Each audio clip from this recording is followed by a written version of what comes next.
Entretanto, nós vimos no capítulo passado, na semana passada, no início do capítulo 4, que surgem então as oposições e os ataques contra os discípulos. E enquanto Pedro e João pregavam no templo, falavam a respeito da morte e ressurreição de Cristo, o que aconteceu? Os líderes dos judeus, os oficiais do templo, os sacerdotes, os saduceus, os fariseus, todos eles vêm subitamente contra Pedro e João, os agarram de forma violenta, os retiram dali da presença das pessoas e os levam para um local reservado. Como já estava ficando tarde, eles são colocados na prisão, eles passam uma noite inteira na prisão, e no outro dia de manhã são levados novamente a esses líderes, os líderes religiosos dos judeus. Lembram-se que como que funcionavam as coisas? Roma era quem governava o mundo. César estava em Roma. Porém, ele tinha os seus líderes, os seus governadores que governavam cada região. Então, embora Roma estivesse governando aquela região, eles permitiam que os judeus vivessem a sua vida. Tivessem os seus líderes, praticassem as suas religiões, desde que não se rebelassem contra César e continuassem pagando os tributos a César. Dessa forma, eles podiam exercer a sua função. E esses líderes são quem prendem, agarram Pedro e João e os levam até essa prisão e no outro dia se colocam diante deles. E nós lemos que eles são jogados no meio deles, eles fazem um círculo enorme, o sumo sacerdote, os fariseus, os saduceus, os guardas, fala que tem também um homem chamado Alexandre e alguns outros nomes, Caifás, João, no verso 6 fala a respeito disso. E eles começam a interrogar a Pedro e João: por que vocês fizeram isso? Em nome de quem vocês fizeram isso? E começam a ameaçar Pedro e João. Mas nós vimos de uma forma incrível, pelo poder do Espírito Santo, eles não se intimidaram naquele momento. E Pedro começa a proclamar: não, quem fez isso, quem curou esse homem paralítico que vocês veem, foi Jesus Cristo de Nazaré. E mais, ele é aquele que vocês crucificaram, porém Deus o ressuscitou. Então, em outras palavras, ele diz para aquelas pessoas, os líderes dos judeus: vocês o consideraram como um ladrão, porém Deus o considera como o Messias, o Cristo, o enviado de Deus. Como eu sei disso? Porque ele o ressuscitou. O fato de Jesus ter ressuscitado significa que ele é assim o Messias. Tanto que ele diz assim: ele é a pedra angular que vocês construtores rejeitaram. Os construtores, porque eles eram os líderes da lei, eles liam o Antigo Testamento, Torá, eles deveriam saber que o Messias estava por vir. Porém, eles rejeitaram Jesus.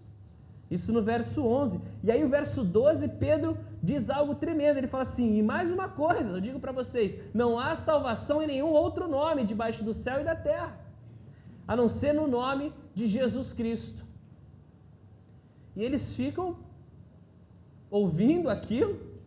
Aí diz que eles se reúnem mais uma vez e o que faremos com esses homens? Não tem instrução, mas vimos que ele esteve com Jesus, eles estiveram com Jesus, eles percebem a sabedoria, eles percebem a ousadia nesses homens simples, pescadores. E aí eles têm mais uma ideia, Então vamos dizer a eles que eles estão proibidos de pregar no nome desse Jesus. Então eles mandam chamar de novo Pedro e João e os advertem: vocês estão proibidos de pregar nesse nome. E fala que eles recebem severas ameaças. Eles já haviam mandado crucificar Jesus. Então nós podemos entender aí que tipo de ameaça Pedro e João sofreram. Porém, a história termina a seguinte, da semana passada: porém, não podendo fazer nada contra eles, porque temiam a multidão, e o homem que era aleijado por 40 anos estava lá fora com as pessoas. Então imagina, como é que eles iam fazer alguma coisa contra Pedro e João, sendo que o paralítico estava andando e uma multidão os seguia? Então eles não poderiam fazer nada e simplesmente os libertam. Então vão embora, mas não falem mais nesse nome. Mas Pedro ainda dá mais um recadinho para eles: você julga, quem deveremos obedecer, se é Deus ou os homens? E ele vai embora. Eles saem dali. E é a partir daí que nós continuamos hoje, essa manhã, a partir do verso 23. Então fala assim: quando foram soltos, Pedro e João voltaram para os seus companheiros e contaram tudo o que os chefes dos sacerdotes e os líderes religiosos lhes tinham dito. O título da mensagem eu coloquei um pedido de oração, e você vai ver por quê. Então eles saem da presença desses líderes religiosos e voltam para onde? Voltam para os seus. Eles saem daquele ambiente hostil, aquele ambiente opressor, e vão para um ambiente de amor e de paz e de recepção. E aí eu queria te fazer uma pergunta. Quando você sofre algum tipo de opressão, algum tipo de perseguição, alguma coisa que te frustra, alguma coisa que mexe com o teu interior, alguma coisa que te deixa agitado, aonde você vai buscar refúgio e auxílio? Porque eu estava tentando imaginar a situação deles ali, diante daquelas as maiores autoridades do povo judeu, passando uma noite na prisão os dois, sendo severamente advertidos que não deveriam pregar no nome de Jesus, severamente ameaçados. Então eles saem dali abalados psicologicamente, eles saem dali tremendo, eles saem dali nervosos, embora eles tenham respondido com ousadia, com coragem, mas eles são seres humanos. Poxa, às vezes acontece alguma coisa no trânsito, você quase bate em alguém, alguém grita com você já fica meio nervoso, começa a tremer, já fica meio... Ou então, alguma coisa que acontece, aquilo te mexe com você.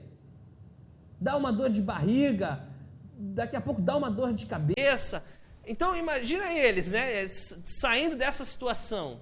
Uma noite na prisão, ameaçados por aqueles líderes. E a pergunta que eu faço é: onde você busca refúgio? Onde eles foram buscar refúgio? Assim que eles saíram dali, eles correram para quem? Para a igreja. Eles correram para quem? Para os irmãos. Eles correram para quem? Para o corpo de Cristo. Muitas vezes as pessoas, nós fazemos o quê? Acontece alguma coisa, estou chateado, eu vou correr para os meus amigos de antigamente. Você quer saber? Eu vou correr para os meus amigos de antigamente, que eles vão falar um monte de besteira, e lá eu vou poder distrair disso, ou então eu não sei, cada pessoa corre para uma coisa. Alguns correm, pessoas do mundo, quando tem um problema, correm para onde? Para bebida. Se tu for perguntar às pessoas que estão nos bares, o que está acontecendo? Eu tive um problema aí, vim para cá para dar uma distraída, para esquecer os meus problemas. As pessoas correm para qualquer coisa. Mas nós somos o corpo de Cristo. E nós sabemos que quando nós nos sentimos assim, é importante nós corremos para onde? Para o corpo de Cristo. E eles voltaram para a comunhão do Senhor. Então eles tiveram essas duas sensações. Uma sensação de opressão, de perseguição, de acusação, de medo. E de repente eles chegam na igreja e recebem aquela outra sensação de amor, de braços abertos, de acolhimento, de sejam bem-vindos. É bom que vocês estejam aqui. O que está acontecendo? Como posso lhe ajudar? Como é que nós podemos te ajudar? Então eles saem daquele ambiente e vêm para esse outro ambiente, totalmente opostos. Né? E é bom nós estarmos nesse mundo, né? Nesse grupo. Por quê? Imagina se eu vou correr para os meus... tenho um problema e vou correr para os meus amigos de antigamente. Só que os meus amigos de antigamente só falam assim: cara, aquela mulher estava me dando mole. Não sei o quê. Aquela coisa, Eu não vou ter paz ali, porque eu sei que aquilo ali é uma coisa que não faz mais parte da minha vida. Então é bom que eu corra para os meus amigos do corpo de Cristo, porque esses papos nem existem, porque nós sabemos que eu tenho uma aliança com a minha esposa, tenho um compromisso com a minha mulher. Esse tipo de conversa nem existe ali. Então você está com pessoas que têm a mesma mentalidade, você tem pessoas que pensam da mesma maneira que você, que vão te ajudar. Em outro lado, vai acabar piorando os teus problemas, né? Tu já tem um monte de problema, eles vão trazer mais situação, mais complicação para a sua vida.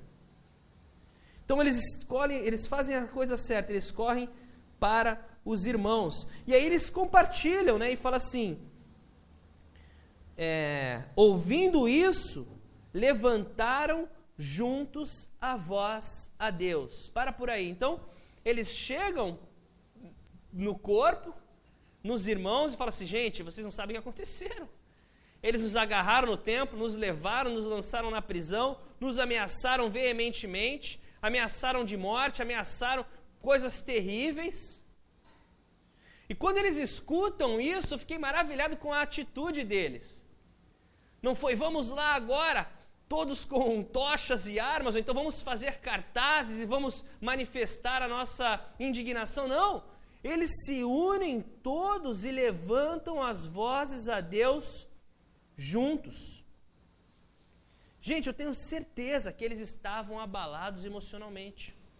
Eu tenho certeza que aquela situação, embora eles tenham tido um desempenho tremendo na frente dos fariseus, dos líderes religiosos, depois, o ataque é difícil. Você já deve ter passado por isso. Na situação ali, você até passa bem, mas depois, você não fica livre daquele problema. E ele vem martelando na tua cabeça, ele vem martelando no teu coração, e tu começa a dar ouvidos àquilo, e aquilo vem, e aquilo começa aí você já não começa a dormir bem, começa a ter uma série de consequências daquela situação. E eles fazem o que deveria ser feito. O que eles fazem? Eles se unem e oram. E mais do que isso, isso aqui é que eu acho lindo, eles oraram juntos, com uma única voz ao Senhor. Todos oraram juntos pela situação que Pedro e João estavam vivendo, que mais tarde afetaria todos, né? A Bíblia fala algo interessante, que quando uma parte do corpo sofre, todo o corpo sofre. De alguma forma sobrenatural, hoje nós estamos conectados uns aos outros. E eu não posso ficar alheio das tuas alegrias nem das tuas tristezas. Quando você se alegra, eu me alegro contigo. Quando você se entristece, eu me entristeço contigo. O corpo é assim. Nós não podemos ficar alheios às alegrias e nem às tristezas dos nossos irmãos. Nós somos um único corpo agora em Cristo. E eles oram juntos, eles se reúnem e oram juntos. Que isso sirva de exemplo para nós. Poxa, eu chego na igreja, alguém chega na igreja e compartilha o que está passando e abre o coração, e nós recebemos de qual maneira? Vamos juntos clamar em uma só voz a Deus. Não precisa chamar a igreja toda, mas é você e quem está ali com a pessoa.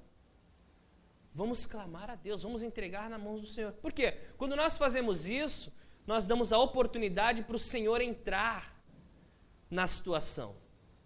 Quando nós não levamos a Deus em oração, nós mantemos ainda tudo conosco. O peso, o fardo, tudo com a gente. Quando a gente entrega a Deus, a gente está dizendo assim, Senhor, aqui está, e eu peço que o Senhor haja em meu favor. Qualquer que seja o nosso problema, qualquer que seja a nossa situação. Enquanto eu não oro, eu estou tentando resolver sozinho. Precisando de uma porta de emprego. E eu saio, eu vou, eu busco, faço a minha parte. Mas se eu não falar, Senhor, eu peço a tua ajuda, eu oro, entrego a ti, eu peço a tua mão comigo. Aí eu estou dando uma oportunidade para que o Senhor esteja realmente intervindo e ajudando e participando. E eu vou continuar fazendo a minha parte. E esse foi o exemplo que eles fizeram. E eles adoraram a Deus, nós vamos ver aqui, né, eles levantam a voz ao soberano Deus, aquele que é capaz de fazer infinitamente mais do que tudo o que pedimos ou pensamos, de acordo com o seu poder que atua em nós, Efésios 3:20. Mas o verso 24, a segunda parte, fala assim da oração, eles levantam a voz a Deus e dizendo, ó soberano, tu fizestes os céus, a terra, o mar e tudo que neles há. Parando por aí, então. Então, a primeira coisa, um detalhe na oração deles, eles olham a Deus e digam, ó soberano, dizem, ó soberano. reconhecendo que Ele é aquele que exerce todo o poder e a autoridade suprema. Ó soberano Deus! Certos detalhes são interessantes na nossa oração, por quê? Porque ela vai abrindo os nossos olhos para quem nós estamos orando. Quando você entende, estou orando ao Senhor soberano. Soberano, como nós cantamos hoje, né? Tu és soberano sobre o céu, sobre a terra. Que indica para nós que Deus está no controle de tudo. Porque quando você deixa de acreditar que Deus está no controle, o que acontece? A gente entra em desespero. Se Deus não estiver mais no controle da minha vida, o que vai acontecer comigo? Eu entro em desespero. Então é importante nós sabermos disso. E eles oram e eles sabem, Senhor, Tu és soberano. E aí eles reconhecem o grande poder de Deus. E olha aqui, os apóstolos eram criacionistas, né? Eles acreditavam que o Senhor criou a terra. Porque eles colocam isso na sua oração. Tu criastes o céu, o que há no céu, o sol, as estrelas, as nuvens, os planetas. Tu criaste o que há na terra, os animais, as árvores, as plantas, os rios, o que há no mar, os peixes. Eles oram isso, é interessante isso. Soberano, Tu que criaste todas as coisas e tudo o que nelas há. É interessante quando nós clamamos a esse Deus, quando nós entendemos ao Deus que nós estamos clamando, porque às vezes nós começamos a orar, não sabemos nem para quem. Nós oramos porque é um costume, porque, agora vou orar, meu Deus me ajuda, mas eu não sei, às vezes Deus ajuda, né? Quando o discípulo estava se afogando, a única coisa que ele falou para Jesus foi, Senhor, socorro, me ajuda, e o Senhor o retirou da água. Mas é importante nós termos um entendimento de que Deus é soberano, de que Deus é poderoso, de que Deus é o Criador de todas as coisas, de que todas as coisas estão debaixo do controle dEle. Ele é a autoridade suprema. Às vezes nós perdemos essa visão. No Antigo Testamento, em 2 Crônicas, capítulo 14, verso 11, o rei Asa, ele teve muitos anos de paz no seu governo. Porém, aconteceu que os etíopes vieram atacá-lo e o exército deles era quase que 5 vezes maior do que o exército que ele possuía. E a oração que ele faz é uma oração linda. Ele fala assim, Senhor, não há ninguém como Tu para ajudar os fracos contra os poderosos. Ele vê o exército do inimigo 5 vezes maior que o dele e ele ora com entendimento. Senhor, não há ninguém como Tu para ajudar os fracos contra os poderosos. Ajuda-nos, ó Senhor, ó nosso Deus, pois em Ti pomos a nossa confiança, e em Teu nome viemos contra este imenso exército. Ó Senhor, Tu és o nosso Deus, não deixes o homem prevalecer contra Ti. Que oração incrível, que oração tremenda. Senhor, Tu és o nosso Deus, nos ajuda contra esse exército imenso, não deixe que o homem prevaleça contra Ti, porque Tu és soberano, o homem não. Embora o meu exército seja pequeno, embora nós sejamos poucos, o Senhor é maior. O Senhor é soberano. E aí você lê a continuidade do texto e fala assim, e o Senhor venceu esses inimigos. O Senhor pelejou por eles. Asa tinha 300 mil homens e fala que esse exército etíope vinha com 1 milhão de soldados. Era assustador você ver uma situação daquela. E nós passamos por situações como essas. Às vezes o nosso inimigo é gigantesco. Se você não parar e pedir oração, se você não parar e orar, você vai continuar lutando sozinho. E sabe o que acontece? Aquele inimigo parece que ele cresce ainda mais. Ele vai criando mais voz, ele vai criando mais, fazendo mais barulho, ele vem, e você vai só diminuindo e se acovardando e recebendo aquilo. Então a atitude dos discípulos qual foi? Pedro e João, gente, vamos sair correndo para onde? Para os nossos amigos. Eles saem do templo, ó.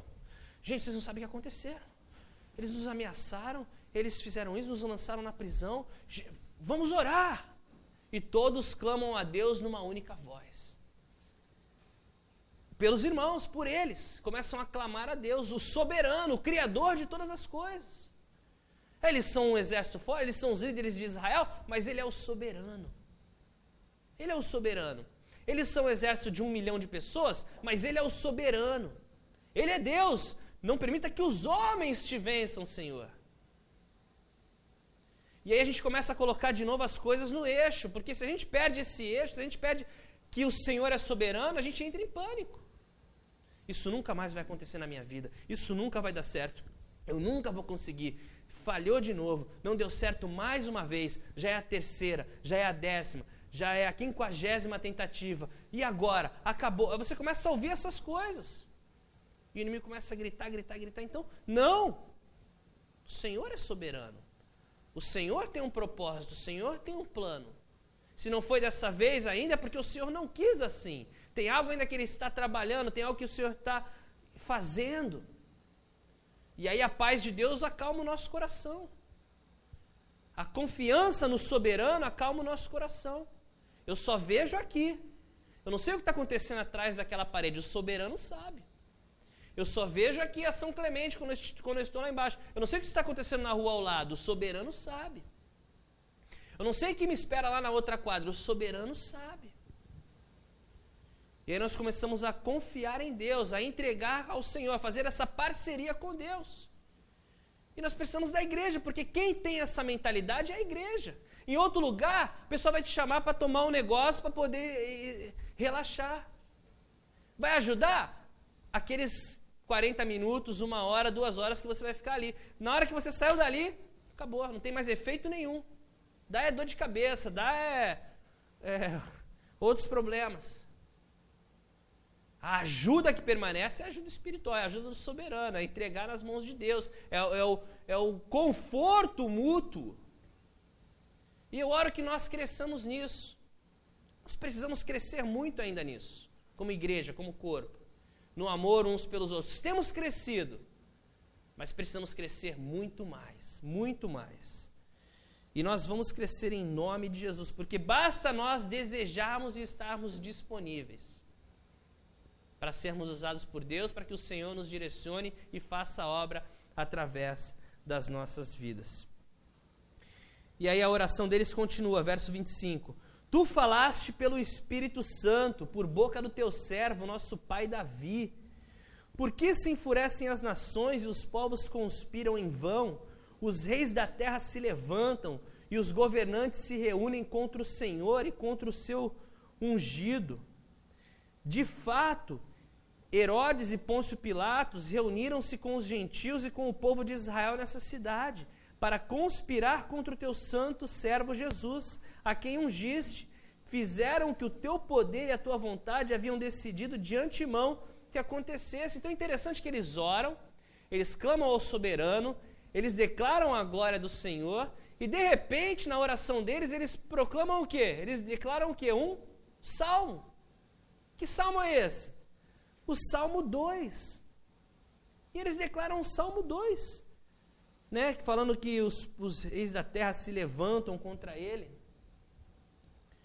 E algo interessante que uma das características da igreja agora, nesse momento, que eu digo, qual é esse momento? Esse momento pós-morte e ressurreição de Jesus, vinda do Espírito Santo. Aqui é o nascimento da igreja.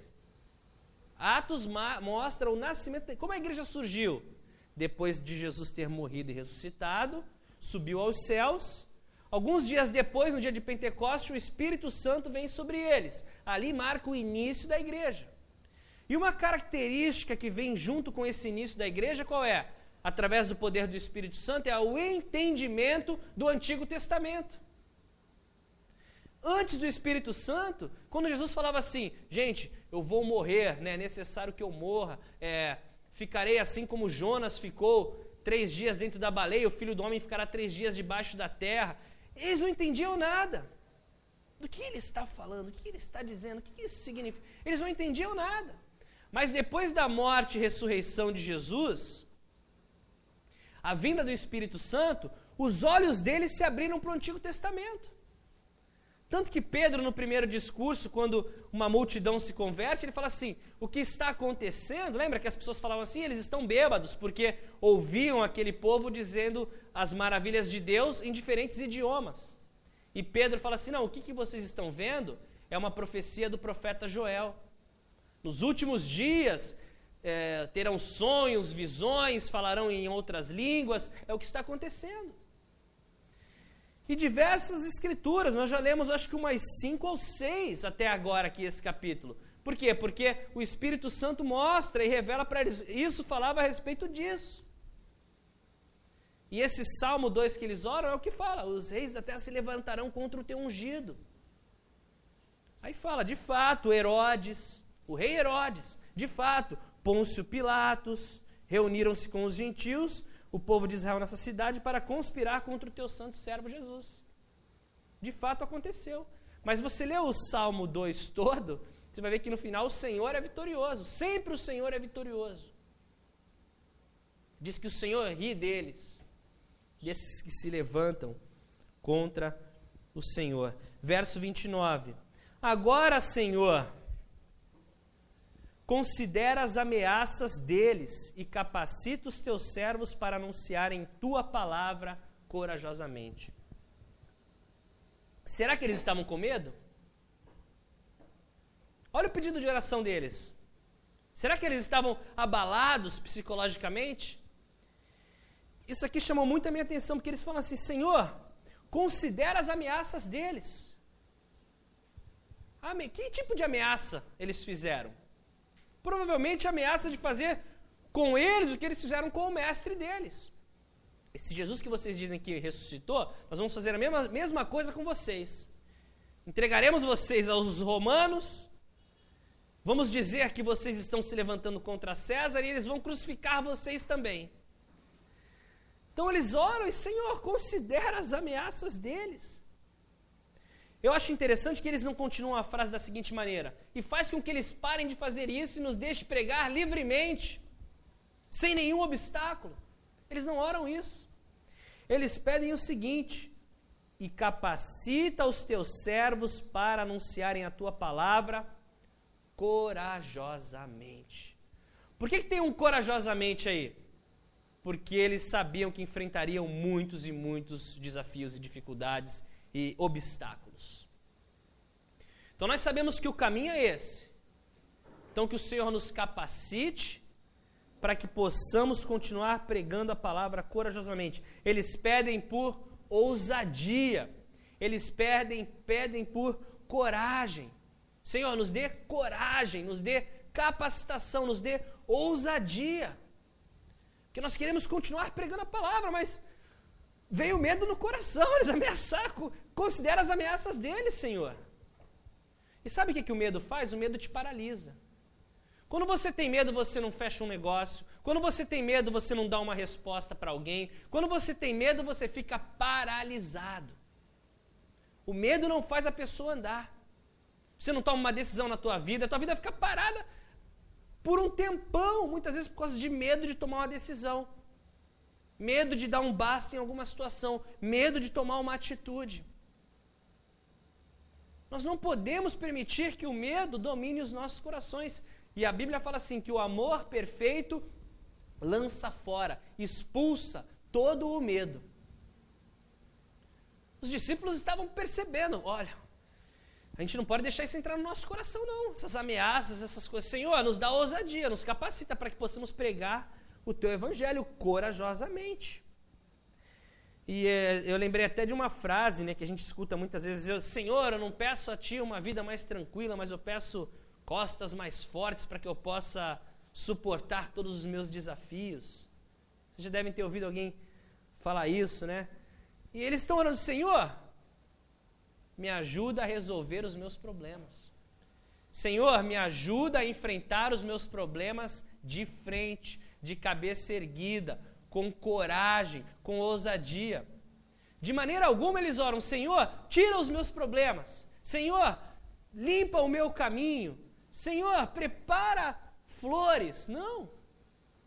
É Senhor, me ajuda a enfrentar com coragem, me ajuda a enfrentar com ousadia, me ajuda a enfrentar com sabedoria, de cabeça erguida, para que eu vença todos eles.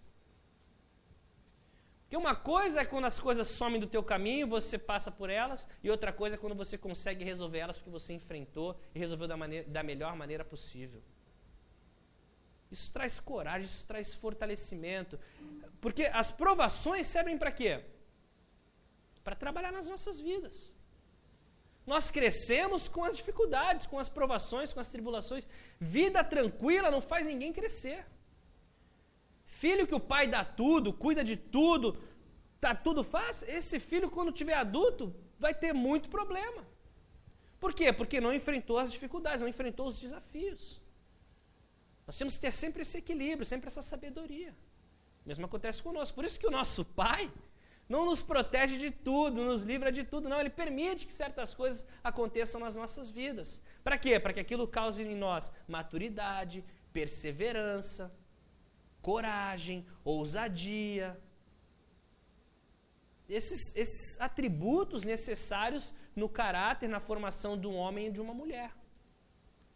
E a oração deles é essa. Então o Senhor nos capacita. Considera a situação deles aí. Então nos dá o que nós precisamos para suportar esse tipo de pressão. E eles vão suportar. Nós vamos ver agora em Atos que serão presos, serão açoitados, serão mortos. Mate um para que todos saibam o que vai acontecer com quem continuar com isso. E aí? Nós vamos ver. E o verso 30. E estende a tua mão para curar e realizar sinais e maravilhas por meio do teu santo servo Jesus. Então a outra parte da oração deles é: Senhor, estende a tua mão para curar e operar maravilhas por meio do teu santo servo Jesus. Eu acho que eles estão pedindo para eles e para os outros. Para eles nesse ponto: Senhor, estende a tua mão sobre as nossas vidas para nos curar desse medo, nos curar desse tremor, nos curar disso que continua ressoando nos nossos ouvidos, essas ameaças terríveis que nos fizeram. Estende a tua mão para curar. E mais, estende a tua mão para curar através das nossas vidas, para operar sinais e maravilhas através das nossas vidas, através do nome do Senhor Jesus. E eu oro isso para nós, Senhor, eu oro no nome de Jesus, ó Deus, que o Senhor estenda a tua mão sobre as nossas vidas, Senhor. Tu sabe quais são as nossas necessidades, tu sabe quais são os nossos medos, o Senhor sabe quais são os nossos desafios, Senhor. Estende a tua mão, opera sinais, opera maravilhas, Senhor, através da tua igreja, ó Pai. Cada filho teu aqui, cada filha sua, Senhor, tem uma necessidade, tem uma angústia que está afligindo o coração, Senhor. E que nós possamos fazer essa oração, nos dá a ousadia, nos dá a coragem, nos dá a força, nos dá o caminho pelo qual nós devemos seguir. Não limpa tudo, não, nos dá a direção, o que nós precisamos. Eu oro por isso, Senhor, por cada pessoa aqui, por cada vida, no nome de Jesus, Senhor. Nos dá o que nós precisamos. E verso 31. Depois de orarem, tremeu o lugar em que estavam reunidos. Todos ficaram cheios do Espírito Santo e anunciavam corajosamente a palavra de Deus. O Senhor responde imediatamente, né? E parece que o lugar treme. E eles ficam cheios do Espírito Santo e começam a anunciar corajosamente a palavra de Deus. Sabe um detalhe aí interessante? Quem chega pedindo oração? Pedro e João. Quem recebe a resposta da oração? Todos que oraram juntos com eles. Todos colheram daquela oração. Todos foram cheios de ousadia, de coragem, no nome de Jesus. Para a honra e glória do Senhor. Atos 1:8, receberão poder quando o Espírito Santo vier sobre vocês. E eu oro que o Senhor faça o mesmo nas nossas vidas, em nome de Jesus. Só não treme o prédio, por favor.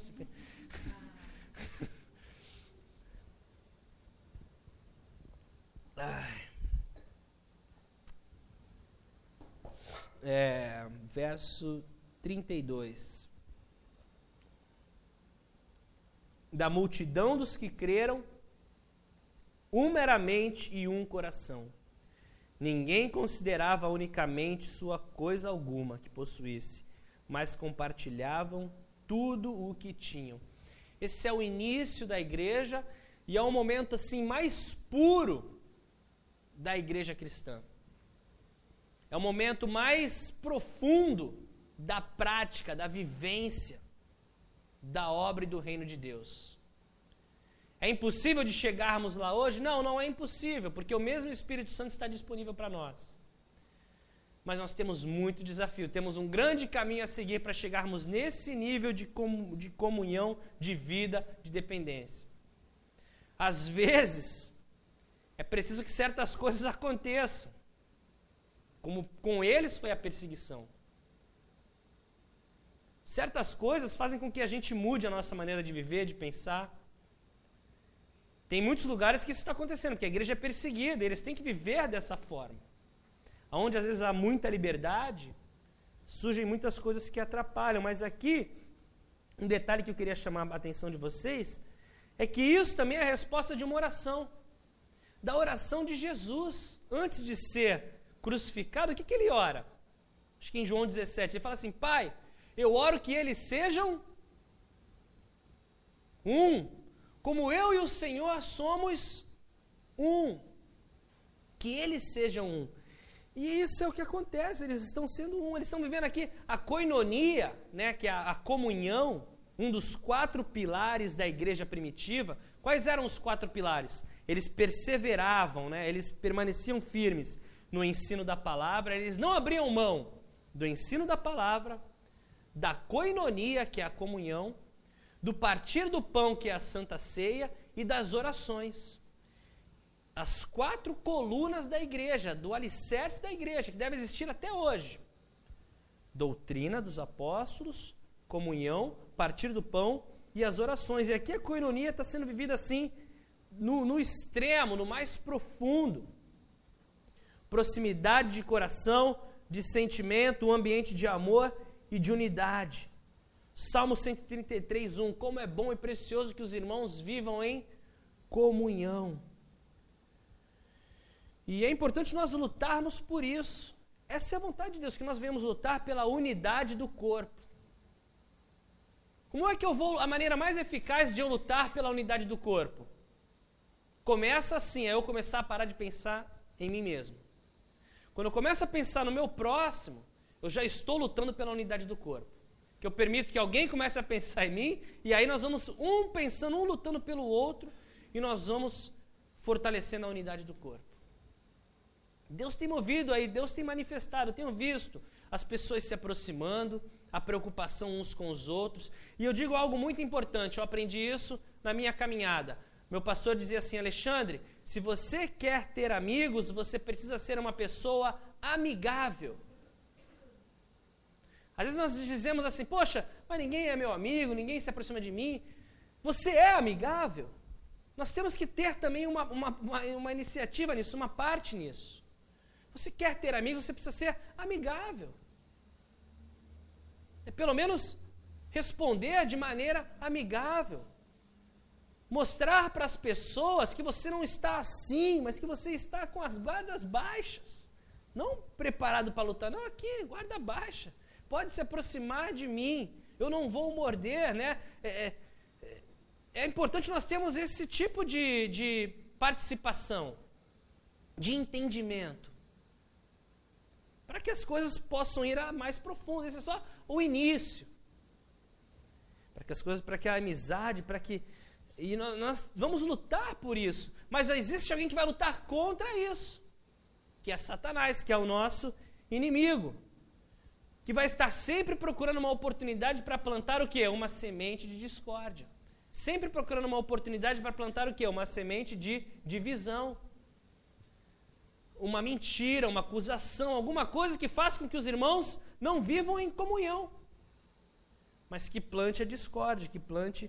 Romanos 16, 17 fala assim: recomendo-lhes, irmãos, que tomem cuidado com aqueles que causam divisões e colocam obstáculos ao ensino que vocês têm recebido, afastem-se deles. Então existem, infelizmente, pessoas que surgem para criar obstáculos, empecilhos e divisões. Às vezes que nem são da igreja, que não têm vontade nenhuma de estar, estão ali para perturbar. E nós temos que ter discernimento, sabedoria, para não nos deixarmos influenciar. Provérbios 6, do 16 ao 19, tem aí? As 6 coisas que o Senhor odeia, 7 coisas que Ele detesta. Olhos altivos, língua mentirosa, mãos que derramam sangue inocente, coração que traça planos perversos, pés que se apressam para fazer o mal, a testemunha falsa que espalha mentiras e aquele que provoca discórdia entre os irmãos. Aquele que provoca discórdia entre os irmãos é aquele que o Senhor detesta, abomina. Que nós estejamos atentos a isso. Sabe, quando nós damos ouvidos a isso, nós estamos alimentando essa fogueira, esse fogo, essa situação, essa condição. Aquele que planta discórdia procura simplesmente um ouvido para poder falar. Porque com as paredes ele não vai falar. Procura um ouvido que esteja disposto a ouvir. Então, essas são instruções que nós precisamos ter, que serve para, não é só para a igreja, não serve para tudo. Serve para o trabalho, serve para a escola, serve para tudo. Porque a palavra de Deus, ela se aplica na vida integral do ser humano. Isso tudo que nós ouvimos e aprendemos, não é para cá, é para fora. É para nós vivermos, é para nós praticarmos. Uma nova criatura. A Bíblia fala assim: não se conformem com os padrões desse mundo, mas transformai-vos pela renovação da vossa mente. O padrão desse mundo qual é? Fornicação é tranquilo. Adultério não tem problema. Ensinar sexualidade para criança pequena não tem problema algum. Não, esse é o padrão desse mundo. Nós não nos conformamos com isso. Nós renovamos as nossas mentes pelo ensino da palavra. Deus criou sim o sexo, mas criou para o casamento. Existe um momento que o pai e a mãe ensinam os seus filhos certas situações, certas coisas, certos valores. O papel do pai e da mãe. Então nós temos que ter sabedoria. Concluindo, verso 33. Com grande poder, os apóstolos continuavam a testemunhar da ressurreição do Senhor Jesus. A grande mensagem era essa, a ressurreição de Jesus. Ele não está morto, ele ressuscitou. E grandiosa graça estava sobre todos eles. E é isso que eu oro pelas nossas vidas. Que a grandiosa graça de Deus esteja sobre nós. Porque não é por força nem por poder, mas é pelo Espírito de Deus. Não sou eu que vou fazer acontecer, nem o ministério de louvor que vai fazer acontecer, nem o evangelista que vai fazer acontecer. Quem vai fazer as coisas acontecerem é a graça de Deus, é o operar de Deus nas nossas vidas. Nós só somos ferramentas e instrumentos nas mãos de Deus. Mas que a graça de Deus esteja assim sobre as nossas vidas, como estava sobre todos eles. Não havia pessoa necessitada entre eles. O Vitor até leu um texto parecido, né? Que os que colheram muito contribuíram com aqueles que tinham colhido pouco. Então, os que colheram muito, nada apodreceu, nada se perdeu, ficaram com o suficiente e contribuíram com aqueles que tinham colhido pouco e também comeram até se satisfazer. Esse é o princípio bíblico.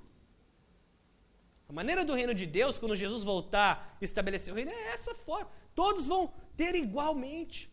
Mas não alguns apenas se dando bem no sofrimento e na desgraça dos poucos. Não alguns vivendo no luxo e outros milhões vivendo no lixo. Não alguns tendo oportunidades e outros não tendo oportunidade alguma. Não, no reino de Deus, todos viveremos de forma igual. Todos seremos tratados de maneira igual. Homem, mulher, não existe distinção. Todos iguais diante de Deus. Pecadores salvos pela graça.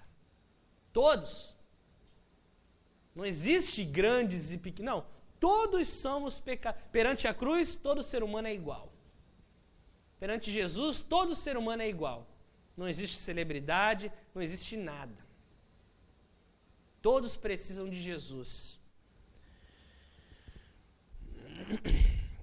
Não havia pessoa necessitada entre eles, pois os que possuíam terras e casas as vendiam, traziam o dinheiro da venda e a colocavam aos pés dos apóstolos, que o distribuíam segundo a necessidade de cada um. Interessante que eu ouvi um comentário, e o comentário era o seguinte: poxa, eu não acredito nessa questão do dízimo, né? Eu acho que esse negócio do dízimo é do Antigo Testamento. Então hoje nós estamos no Novo Testamento. Aí o cara respondeu assim: então legal, o Novo Testamento, cada um vendia tudo que possuía e trazia para distribuir com os outros. Então tu vai viver de acordo com o Novo Testamento? Ah, não, prefiro voltar para a questão do dízimo mesmo. Né? Quem quer dá um jeito, quem não quer dá desculpa. Aprendi essa aí com o filósofo Kleber. E é verdade. Quem quer dá um jeito. Não existem desafios. Quem não quer vai sempre dar uma desculpa, sempre criar uma situação, sempre... A gente sabe que é assim. Quando a gente quer alguma coisa, a gente corre atrás, não existem obstáculos. Pode estar chovendo, pode ser longe, pode estar sem dinheiro, você dá um jeito. Agora, quando não quer muito, pô, é pra lá, eu moro pra cá, não vai dar. A gente dá qualquer desculpa. E aí, concluindo, e José, um levita de Chipre, um homem que servia no templo, que louvava, de Chipre, a quem os apóstolos deram o nome de Barnabé, que significa encorajador. Nós vamos ouvir muito sobre esse homem, né? O nome dele era José, mas os amigos o chamam de Barnabé, encorajador. E aí eu pergunto, por que será que eles colocaram o nome desse homem, José, de encorajador? Vou fazer igual o Vitor agora. Vou deixar para vocês refletirem, né? Por que o nome dele agora é Barnabé, filho do encorajamento, encorajador? E aí eu vou fazer mais uma pergunta. Que nome você acha que os apóstolos dariam para você? Aí leva essa pergunta para casa, né, Vitor? Vai refletindo. Que vendeu um campo que possuía, trouxe o dinheiro e o colocou aos pés dos apóstolos. E Barnabé faz também a mesma atitude que alguns estavam fazendo, que a igreja estava fazendo. Infelizmente nós vamos ver que isso logo se perdeu, porque alguns já começaram a querer levar vantagem e se aproveitar da situação e acabaram destruindo algo bonito que o Senhor estava fazendo.